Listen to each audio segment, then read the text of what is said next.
fait qu'on dit bonjour, Titi Njoli, en direct qui a rabat précisément à Area Tilouin.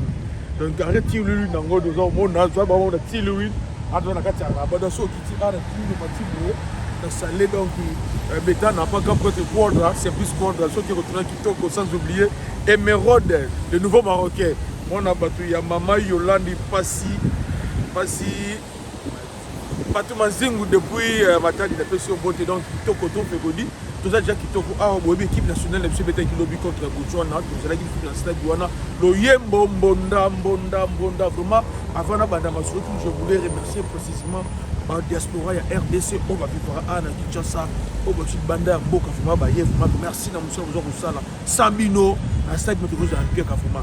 La diaspora, la mission, nous surtout vraiment dans mon émission lobby, vraiment merci. Merci de mettre le club de Botswana, et ça dit que match nous avons j'ai émilé. Non, sinon, il faut gagner, mais il faut travailler pour la tirage de Bisso, pour ma première poule de Bisso. C'était sans l'enjeu, il y a un match d'Engezala qui voilà. Donc, comment il y a un stade, voilà,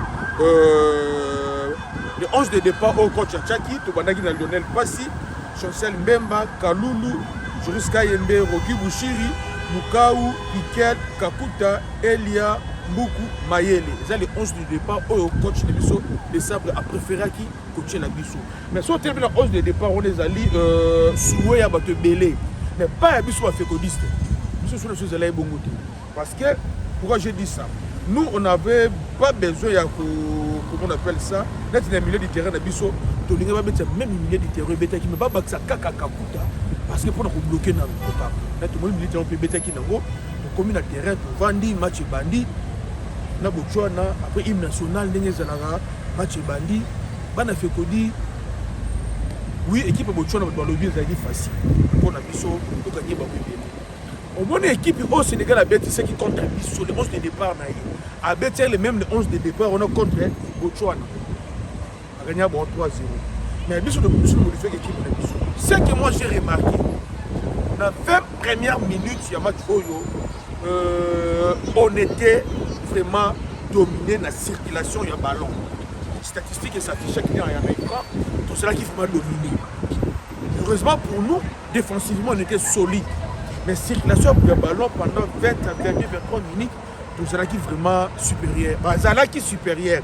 Il y avait un dossard 15, il y a beaucoup de choses à compliquer avec le milieu du terrain vraiment. Tout bête qui après le doué Kakuta a maîtrisé le terrain. Donc comme la technique, c'est qui la possession sur le ballon plus que Bisso, la première minute, tu dois recourir à la physique. La physique avec un Charles Piquet, tout à Rabango, tu dois récupérer Bango, Masolo, match Négezanaka, Gabaka, la Fédélie, tu bêtis la 30e minute, la geste est moko boye, Nabiso, Yamaesu, quelques Kakuta, Nambuku, tu première minute la 30e minute. Tu bombi Bango Moral. C'est Peli, c'est des mais il faut reconnaître que l'équipe de Bisso, bien que tu aies qui wana, sur le Tali, c'est la Bible au photo de Toloba. Il y a un Juris Kayembe à non participer dans GT. Tito Tchebi, Juris Kayembe à non participer dans GT.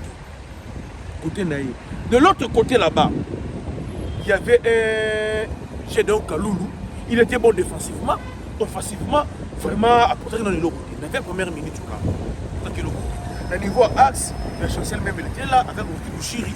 Vraiment, la récupération au ballon, on avait Piquet, beaucoup de déchets techniques. On avait un Mukaou qui devait construire les chiens. Poti Kamae sur Kakakuta qui relance le système. Ben, on a vu Mukaou. Il faut pas la faire godi. On est au Mukaou. Il faut que tu fasses ça sur la naïe. Oh, les équipes nationales. Les équipes nationales. Mukaou est tellement confiant dans la Yebi. Vous comprenez? Donc, alors garder le ballon inutilement. Les déchets techniques ne passent pas inutilement. Pas sans perdre le ballon inutilement. Et heureusement pour nous, Kakuta, c'est là qui voit. Un Kakuta, le revenant. Dans l'une d'attaque, on avait un méchant Elia. Moi, je me posais la question à Banaki pour se conserver Tonine. Parce qu'il a ralenti et arrêté beaucoup des actions autres.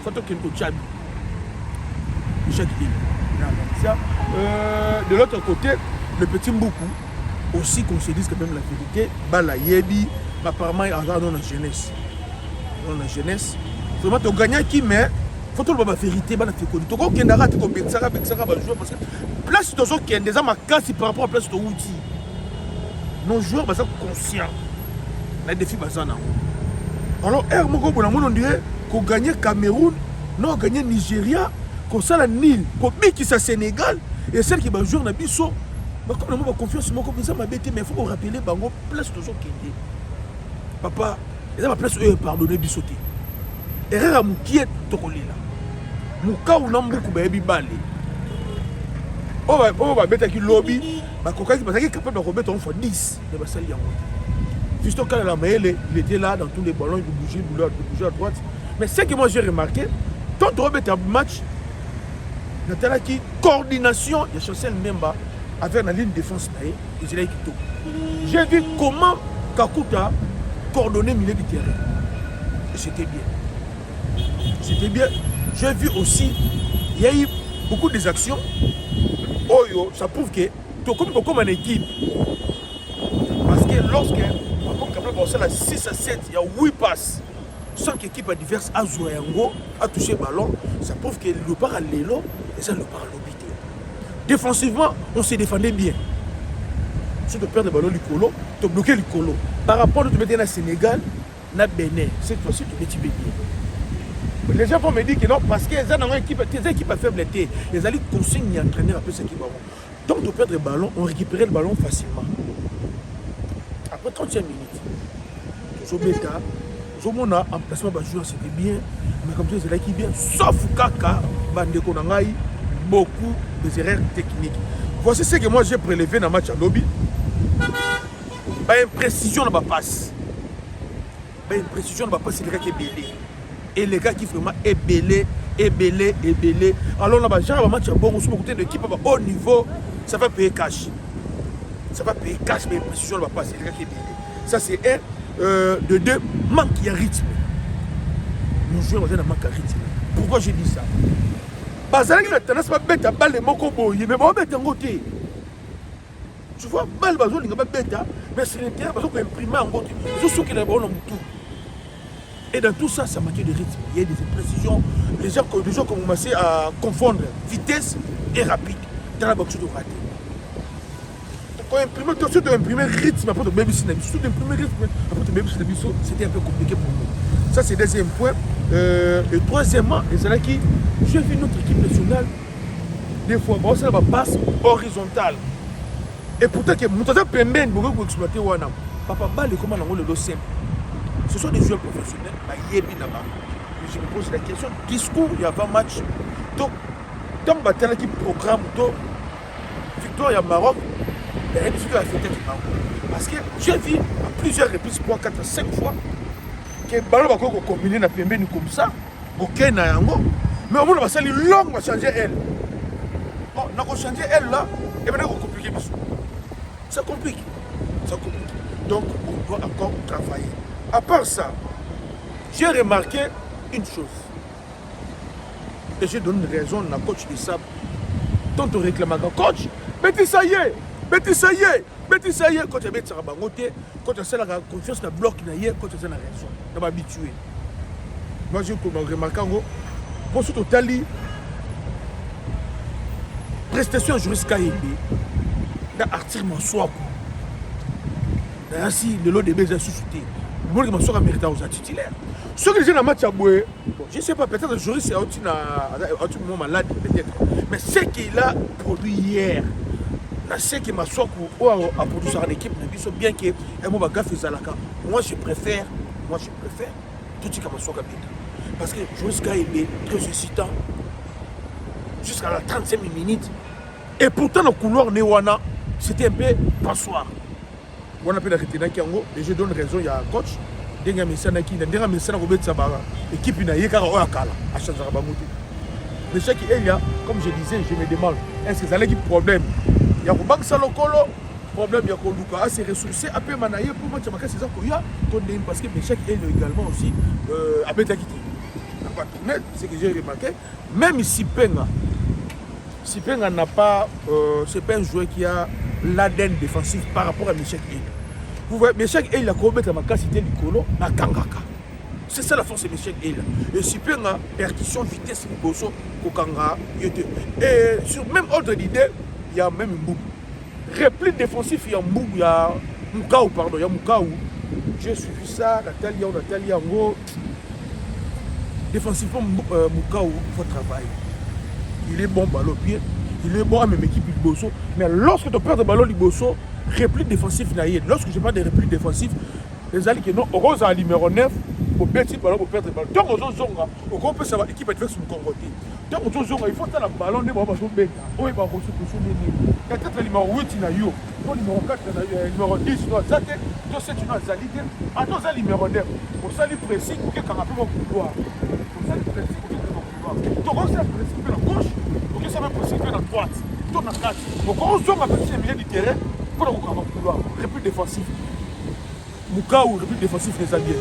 Il faut travailler avant. Parce que quand on a une équipe de l'Angleterre, si vous avez besoin de coordonner le réplique défensif, vous avez bien été déjà passé. Pour attaquer, on peut perdre le ballon, si vous avez bien été, et ça, on a passé. Et là, on est sur la soulevée qui est en Gowana. Il y a un problème, il y a Essende Namayeli. Moi, j'ai toujours dit, mais elle a de la Jonker.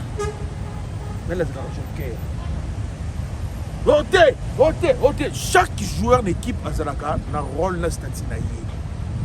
Vous voyez qui Denilson, dans le Brésil. Denilson a Zalaka Jonker.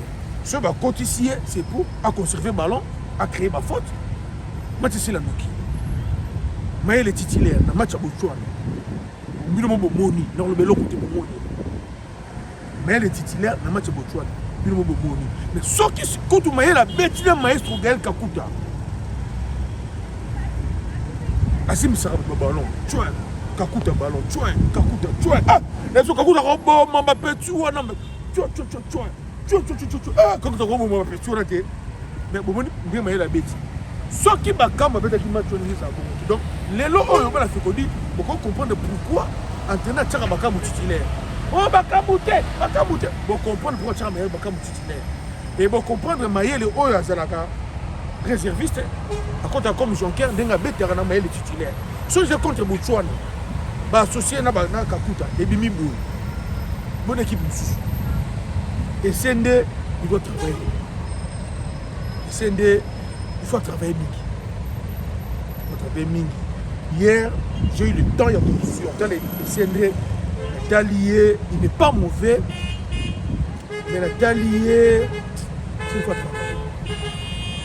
C'est une fois travailler. Vraiment, dans mon action, il fallait combiner un quota, mais entraîner dans le ballon inutilement. Or, il y a beaucoup de panzi, il y a continué, il y a beaucoup de panzi, il y a un coup de tête, tu es au gang. Vous comprenez? Alors, si il y a un milieu de directeur sur le ballon, il fallait y avoir beaucoup de panzi, il y a un mbago. Vous comprenez? Beaucoup de gauche, il y a un mbago, il y a un mbago. Il y a un peu de temps, mais c'est une fois de travail. Côté Kakuta, il a tiré, il a marqué des buts, après si pas si c'est bien. Mais j'ai remarqué aussi manque de discipline tactique. Manque de trier de discipline tactique. Et pas Piquet. Naï, dans un David, Piquet a tiré, va tirer. Mais quand est-ce qu'il faut qu'on tire? Et pourquoi tirer? Tirer. Lorsque vous tirez dans le poteau adverse, il faut avoir précision. Mais lorsque vous dégagez le ballon dans le canabino, même dans le canabino, il faut avoir précision. Raison pour laquelle le monde va tirer un ballon, tu vas dégager un ballon dans la gauche, dans la droite. On va dégager le ballon dans tout le côté parce que, comme on a mis le terrain, on va bloquer le ballon, on va attaquer le ballon. Piquel, il tira, et puis tirer la moindre. Mais on va condamner parce que ce qui est comme qu'on soit, espère retirer la poteau, c'est quand même quelque chose de bien. On peut arriver dans le match, on va bloquer Bisso, il faut qu'on décante la situation du Banda Carré. On a vraiment, côté Kuna, j'aimerais aussi parler de Rocky Bouchiri, déjà deuxième Canabeta, deuxième Canabeta, 10e match à Cannes, match de Boussa Beta, à côté de terrain. J'ai eu le temps de suivre Rocky Bouchiri. Et Félicitations Djogo, Rocky Bouchiri. Azola qui s'est non mérite la sélection. Tu as bête à rater, à mériter. Parce que tu critiques un peu mini. Tu as bête. Pour nous motiver. À prouver pourquoi il y a la sélection, ceux qui m'a mérité la sélection. Et on a compris que Rocky Bouchiri a mérité la sélection. Pour le balancier qui va dire, ça m'a qualifié. Le Coupe d'Afrique. De Rocky Bouchiri, c'est bon. Tu vois le gars n'a pas à côté de l'étape où il y a un changement. Comme on a qui Michel Abima qui a Balukucha. Quant à Balukucha, l'avenir est assuré. Bien que défensivement, on a qui est bon, mais côté précision, Ange Balukucha, match à lobby, c'est très bien. Je compte toujours l'intégration de l'IND ex la madame de l'équipe nationale. Mbouka Bima Kotaki Bongonda, lorsque Bongonda Kotaki, il a survolé le match. A Betonde a Betina Banamiki. Sauf quand Kapaya Théo, pas Messi, au moins il y a un match à Boye, Baratara Babiti. Un match à Baratara Babiti. Vraiment la personne qui pouvait pour ça que tout ça va bien belé, c'est qui était au bon. Il faut nous être au bon. À mettre ça qui est défecteur, sauf que c'est là qui joue. Écoutez, M. Pécher, on va venir à niveau Wana, Kakuta Bimi, Bakota qui Essende Ayaki, vraiment Essende avec l'ombre de lui-même dans le match à l'eau. Faut que je dise quand même la vérité. Puis Kalabim Bakota qui Sadiki, lorsque Sadiki est venu, ce que moi j'ai remarqué, j'ai vu deux joueurs, il y a deux styles différents. Et Noah Sadiki qui récupérait les ballons haut, sans commettre des fautes, qui récupérait des ballons très bas, sans commettre des fautes. Et Noah Sadiki, avant de ça, qui tempo dans le milieu du terrain. Donc Noah Sadiki a continué. Maintenant, le père Noah Sadiki est Moukao. Et comme ça, notre Vandi, c'est sur le milieu, Vandi tempo. Vandi Selanga tempo au Niat. Parce que sur les Vandi, on a fait circuler le ballon. Et Moukao, donc nous, c'est lui qui a continué. Moukao, elle s'est ressaisi dans les erreurs. Pour garder le ballon, pour prendre le ballon, elle s'est ressaisi. C'est comme pour faire mal. À ce moment-là, pour récupérer vraiment le match. Pour bêtir vraiment le match avec un Théo Bongo, tout fait tout flamme. Pour bêtir match, pour récupérer le match. Moi, je trouve qui vite. Côté Kounador. Dans l'ensemble, tu bêtis match est l'équipe bien. Tu comprends, le match est l'équipe bien, tu bêtis, mais tu découvrir la faille de l'équipe de Bissou. Ce qui déjà dans l'équipe de Kola Boutchouana, la faille est bonne au monde. Pour l'équipe de Bissou, nous sommes les fécondistes, toujours prévenir. Parce que dans le niveau de récupérer qui match Wana, qu'on gagne 3-0, là, ça compte. Mais la félicité va jouer parce que tu as 3 matchs en phase de poule, 2 victoires, nil Moko, avec 7 points, goal de Bomi Bissot, de Bomi Denzi. Maintenant, on va tomber sur l'Algérie. Après le match, il y a interviewé beaucoup des Algériens. Le monde qui va être à Tchénabido. Par contre, l'Algérien, parce qu'on a un Abissot. Par contre, l'Algérien, on a un Abissot.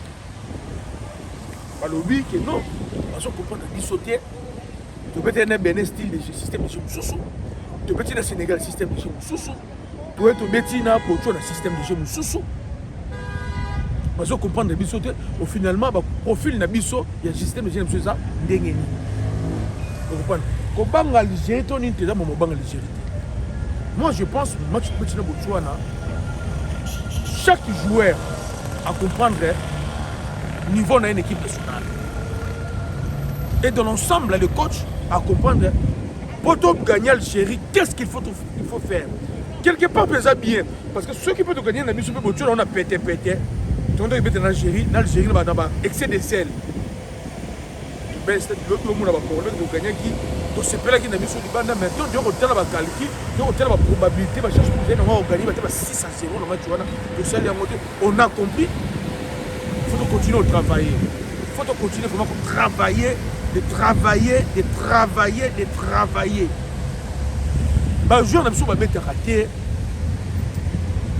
pense que le gouvernement limite. peut éliminer Bango. Au Tango, toujours taqué Botswana.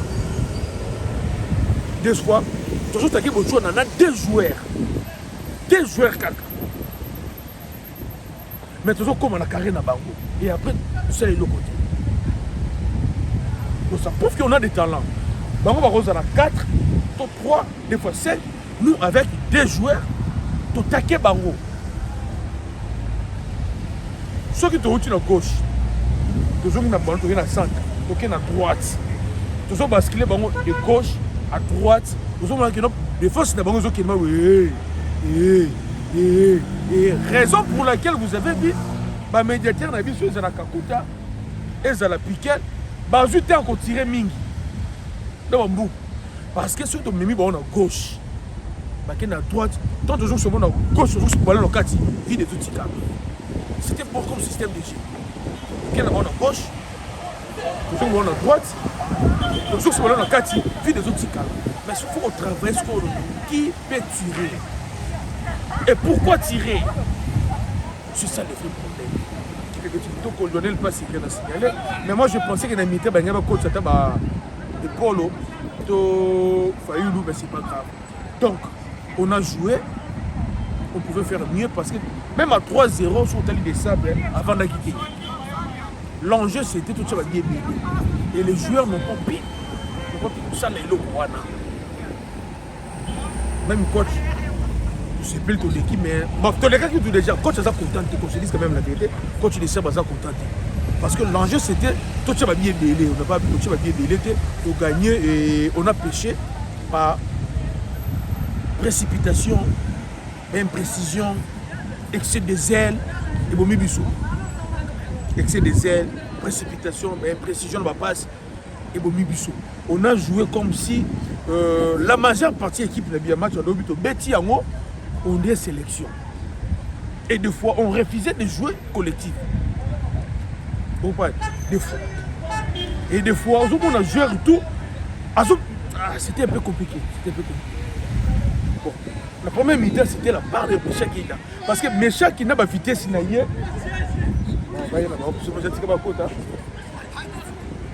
Tu vois? C'est connu toujours. Ouais. Bienvenue au Maroc. C'est très. Quelle aventure pour le Maroc? Quel est votre avis par rapport au Maroc? C'est très bon. La vie. Oui. Le pays, c'est très bien. C'est très propre. Ouais, je crois que vous êtes un client. Je suis très content. Moi, je suis congolais. Attendez. C'est bien un drapeau. Attendez.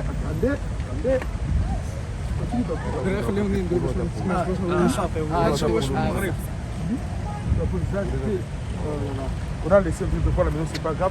C'est vraiment bien le Maroc, nous sommes gentils. Moi je vais des RDC, Kinshasa, Congo la République. Toi on t'appelle déjà comment? Rien. Tu soutiens quelle équipe? Le Maroc. Après Maroc? Sénégal, pas le Congo. Attends, tu es méchant. Oui, le Congo a passé pour le deuxième tour. Congo et Sénégal, oui, pour le deuxième tour. Congo et Sénégal. Le Congo a très bien joué, le Sénégal aussi. Le Congo et Sénégal, mais le Maroc qui va gagner. Non, pas cette équipe cette année, c'est pas. Non, mon équipe c'est plus belle, c'est la plus belle. Il y a qui a Hakimi. Hakimi, Hakimi, même qu'il est blessé, mais il va faire des bons matchs. Et toi, on t'appelle comment? Manchester United. Toi, tu sais Manchester United. Manchester United, le plus. Et ton nom, c'est qui? Yahya. Et toi? Bon, ici, écoute. Ici, moi, je soutiens. Comment s'appelle ça? Comment ça s'appelle? Phare de Maroc. Les Phare de Maroc. Ouais. Ça, c'est mon équipe que je soutiens. Ouais. Moi, Rachel. C'est quoi? Quelle équipe? Quel club? Quel club? Raja. ISIS. Les phares. Toi avec moi alors? Ouais. Et toi? Je sais pas pourquoi. C'est vrai. Je regarde pas de championnat. Quoi? On appelle ça photo là, non? C'est photo. Pourquoi tu regardes pas le niveau Maroc alors? Si. Pourquoi tu regardes pas? Les niveaux? Oui. Mais les jeunes des Maroc sont champions du monde, non? Ils viennent pas. Ah oui. Comment toi tu dis qu'il n'y a pas de niveau? Mais eux, ils sont pas. Ils jouent pas Au Maroc. au championnat marocain. Ah, c'est ça le binational là? Ah oui. C'est de l'Europe. En Europe, oui. Ils sont tous européens. C'est européen. D'accord, bonne chance. Merci. Espérons que vous allez gagner, vous allez jouer quel match? On va gagner Tanzania 4-0. Ouais, 4-0. D'accord, merci. Il faut aussi prier pour l'air. C'est un live? Ah oui, oui. Ouais. On part tout dans le monde. Tout le monde. Nous, on va jouer contre l'Algérie. Vous avez les gagnés 3-0. Ah, on va gagner l'Algérie. Ah, d'accord. Non, l'Algérie, ils sont. L'Algérie, C'est Sony. Oui. C'est vrai. Ah, ok, donc gagner l'Algérie. Donc on a déjà le soutien des Marocains. Mbemba, meilleur défenseur de la CAN. Ah, ok.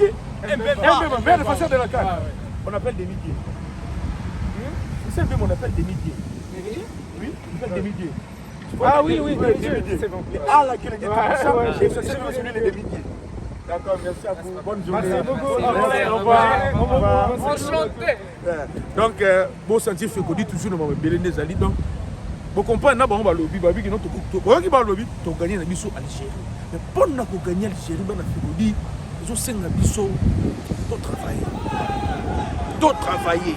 On ne peut pas continuer à compter sur notre bloc défensif pour les qui toquent. On ne peut pas toujours continuer à compter sur ça. Il faut qu'on améliore le milieu du terrain. Les joueurs on va remplacer avant d'aller là-bas. Nous sommes contre Boutchouan, on va rassurer Bissoté, on va satisfaire Bissoté. Vraiment, qu'on se dise quand même la vérité. On va rassurer Bissoté, on va satisfaire Bissoté. Merci. Vous comprenez? Donc, nous sommes un coach de travail. Le lot minezate, on a 4-5 jours, il y a préparation en match. Donc, le lot va entraîner les athées, les joueurs vont aller repos. Tout est un équipe, mais tout travailler. Travailler. J'aimerais que Batu Oyo, Bazar va numéro de Tiamouka ou il y a beaucoup. Bazo Taba Soumoulana Bango, même Sabango, agrandir vite à maturité. Agrandir vite à maturité. Parce que c'est l'équipe nationale. On a club encore beto ça nous erreur bobeta no match bien. L'équipe nationale pas mécanan parce que tu côté na bango, quand tu as système de jeu de beta qui na Botswana, vraiment il n'y a rien à dire. Sauf que l'animation au début, ça crée des problèmes. Maintenant, il y a un problème. Système de jeu, il y a un problème, mais c'est l'animation qui pose un problème. Pourquoi l'animation pose un problème? Pourquoi? On avait un Mukaou qui était plus offensif, un Kakuta offensif, et un milieu de terrain à Bisso, et maintenant, on dit qu'il y a un peu d'espace. Et maintenant, on permet à la pétrole numéro 15 à Botswana, Abina la Kachuana, Abina ni tété l'intelligence appliquée, Abana Kotake physiquement, les arts mystiques. Donc, ce qui a retenu en Wana, mais on va évoluer, sauf de peu ça va compte parce que nous continuer à compte. Vraiment, on n'est pas c'est Indaka, Lionel Passi, le match à lobby, bon, du 7e demi, il n'y a pas de danger pour aller dans le monde. Du 7e demi, Chancel même à 7e demi, Kalou la 6. Kalou azana musala kusala makasi. On va match abuza match beti bakalou. Il faut qu'on bête à latéral ou à malol. Kalou azana 6 comment il s'appelle Rocky Bouchiri. PC 7. Jusqu'à Imazana 6. Mukaou de PC 6. Il pouvait faire un bon mode plus que ça. Nassali en côté. Bon, je ne sais pas pourquoi. Excès de zèle. Vraiment, le PC 6. Piquel, le PC 6 et demi. Il y a beaucoup de déchets techniques. Il était bon pour le pressing, mais une fois dans le ballon, il y a moi, la maman Kakuta, la PC 8,9. Moi, la maman Kakuta, mais chaque la PC 6, beaucoup de PC 6, Fiston Kala la Maël, la PC également 6. PC également 6. Le coach Nebiso, coach a un problème, tout PC coach 7. La diaspora, une fois de plus, va dominer sur ce Biso. Donc, mention spéciale dans Lumumba. L'animateur Nebiso Lumumba, qui a le Benzate. Vraiment, il y a vraiment, tu peux se dire sur 10. Il y a des stars. Des stars, donc un grand merci à maman Christine Ndiba. Il y a son beauté, maman Christine Ndiba, parce que ça l'état, il y a son beauté, Georges Kassilaka. Il y a son beauté, il y a son beauté, il y a beaucoup de films également, il y a son beauté. Les bulldozers vont têter, notre ambassadeur, au niveau de papa, Gilbert, également, il y a son beauté également, il y a mon papa, au niveau de Belgique. Il y a son beauté, papa, il y a Jacksonville, il y a son beauté, parce que tout le monde a fait et belé, vous êtes ébélé na bonne sanité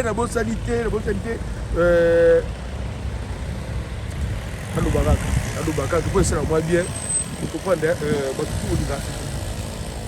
Jacob papa Jacob les États-Unis ouais papa Jacob n'a pas su vraiment babotulé ce qu'on allait na bosse été mutungai Blanchard Wangata pe si mbote na Joshua Beleni na pe si mbote na bafootballiste tout aux na niveau Kinshasa papa Jacob Kabuya ya pe si mbote bino tout linga fi ndenge zanaka ça a wato continuer boulot bien que ça passe ça passe boyebi na coach to yela ki awa mais to commis déjà awa donc tout ça na boulot un grand merci na monsieur Bongonda le papa de Théo Bongonda na pe si mbote na papa na coach Francis Sadiki parce que ngana za relation à coach c'est papa Noah Sadiki mais za relation à coach ya académie football club Francis Sadiki tout ça na relation académie et ngana ye to za ba congolais tout soutenir l'équipe nationale na Noah Sadiki donc papa Sadiki monsieur Sadiki le coach Francis Sadiki na pese mbote ba tout bolinga fait ko di masolo ko bete za belé na on a tangi ba ko bote donc na bosa ni binoté bino nyonso tout yobi ka ndenge zalaka kitoko to zali awa to bouger ba mitema malamu to solliciter comme na liste au hôtel Mbongo Sili lelo ba mitema malamu ko bouger ça tout kitoko merci vraiment bye ciao.